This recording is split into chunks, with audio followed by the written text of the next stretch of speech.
Hi, my name is Aaron Curtis. I have some potentially alarming news for you. Zombies are for real. This is uh, not only a potential hazard to our health, but it can be a grave cause for concern for our kids. I want to share a couple of pictures with you here, real quick, and I had a question. Is this a true zombie? Fortunately, I have to say this is not a real zombie. I do have something else to share you that can be equally scary. Where this is not a real zombie, these are or could be. Now, yes, there those two pictures on the left are humans, two pictures on the right are ants, but they're equally scary situations of diseases or issues that have taken control of our minds and bodies. Now, there have been several reports done, several interviews done of virologists uh, concerning zombieism. We know how zombies are portrayed in the movies and on the shows. Even that first picture of a zombie, it was from the TV show Walking Dead. Is that possible? Could that be true? Could it come to pass? Something I found interesting, and there are so many different doctors, PhDs, have come out and said that yes, something like this could potentially happen. Jonathan D. Denman goes as far as saying that he thinks what the cause for something like this could be is already here in this world. He believes that rabies presents very similar symptoms, and as a matter of fact, if we go back, that's what these two pictures on the left are showing. They're unfortunately a child with rabies having to be tied down, and you can look at his face, raging terror. This person is in a trance like state, foaming at the mouth, uh, very kind of similar-ish, some similar-ish symptoms that you'll see with what Hollywood has portrayed zombies as being. That being said, Samita Andran, I'm not going to pronounce this right, but Samita Andransky from the University of Miami School of Medicine believes that the way the rabies could truly take on a form to become a real zombie like stance is if the rabies virus and the rabies and flu virus were to hybridize, to combine, or that one or the other were to take on similar symptoms of the other virus. They would present as very similar symptoms or disease as what we see in the movies. And as what to go over some of those symptoms, you see them with a extreme aggressiveness, with desire to bite or feed, which someone with rabies, that's a severe, it's a big danger. When they grow that aggressive, they have a desire to bite. I won't go as far as say feeding on brains, but they have the desire to bite. Another something that draws a similarity between rabies and what we see in Hollywood is that it is currently um, passed on from carrier to carrier via saliva or through a bite, similar to what we see in the movies in 28 Days, in uh, the TV show Walking Dead, etc. Something very interesting. We must keep on top of this as it could turn into something very dangerous. Now, something that is in actuality happening.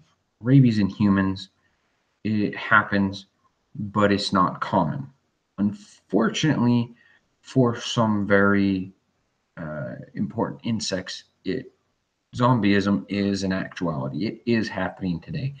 There is a species of carpenter ants in Brazil that are shown to be uh, very susceptible to a fungus that infects their body. It enters into their body in a parasitic type environment and takes over their mind, literally. So something interesting is that this fungus uses chemical manipulation to literally control the ant's behavior. It will force the ants become more aggressive. They go in opposition of the hive mentality that ants have. It eventually, what happens when the fungus gets to an advanced stage, it will force the ant to crawl up a plant, lock its jaw onto the stem or onto the leaf, and it will starve itself at that point.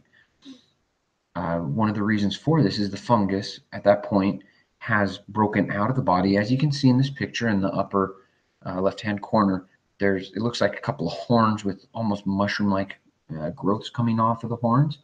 That's the fungus. The fungus grows in the brain and then forces itself outside of the body. Once it starts growing outside of the body is when it causes the ant to go and kill itself. And as the spores from the fungus fall off after the ant has locked itself onto this branch, it is this is how it infects other ants. Moving on, zombies can't truly be real, can they? The zombies as we see them in the movies and in the TV shows are not going to be real. Humans are not going to come back to life, doing the air quotations, after they've died. Zombie-like symptoms, while they can be similarities between flu rabies, the flu rabies, for example, will more than likely kill the host within a week of the symptoms showing if treatment's not received. For example, someone with the flu rabies virus, if they receive severe injuries to other parts of their bodies, it can and will still be fatal. A lot of times in the TV shows or in the movies, the only way to kill a zombie, is to hit them in the head to damage the brain. In real human life, that's not so. You can still puncture internal organs. You can cause severe bleeding. Um, Weapons of all types will be useful against them. So that's something to keep in mind. These people with these illnesses, while not in their right mind, will continue feeling pain, which is something that is very common in the Hollywood zombies, that they don't really feel pain. Uh, One difference between what rabies slash flu have between what Hollywood zombieism has is that in Hollywood, the zombies become or turn very quickly, sometimes within a matter of seconds, sometimes within minutes, sometimes within hours. It's very quickly. Rabies, however, has an incubation period of anywhere from 10 days to a year before symptoms show. Now, that's just an interesting point, uh, but at the same time, zombies could be real. The combo virus of rabies slash flu is spread orally. It causes rage. See the 28 Days movies. The behavior of these people that would be infected would be highly aggressive. They would try and bite. They would fight. This zombie virus, as I'm calling it, will cause discoloration and potentially wounds on the head and rest of the body. Something getting a little bit similar to that scary zombie picture I showed you at the beginning. Due to joint pain caused by rabies and the flu, generally caused by the dehydration, with rabies victims being afraid of water, not wanting to drink. It could cause that lunging slow walk that we imagine in a lot of zombies. In studies on the fungal infections of ants, biologists did come to a theory that all species do have a specific type of fungi which can cause similar symptoms as in those poor Brazilian carpenter ants. There is that possibility that there is an infection out there that could affect humans in a similar way that it affects these ants, and that we would lose control, our willpower, we would um, be controlled by this other being that would cause us to become aggressive, fight, bite, and would eventually in the end cause us to kill ourselves. I don't want to scare you too much. This is a reality.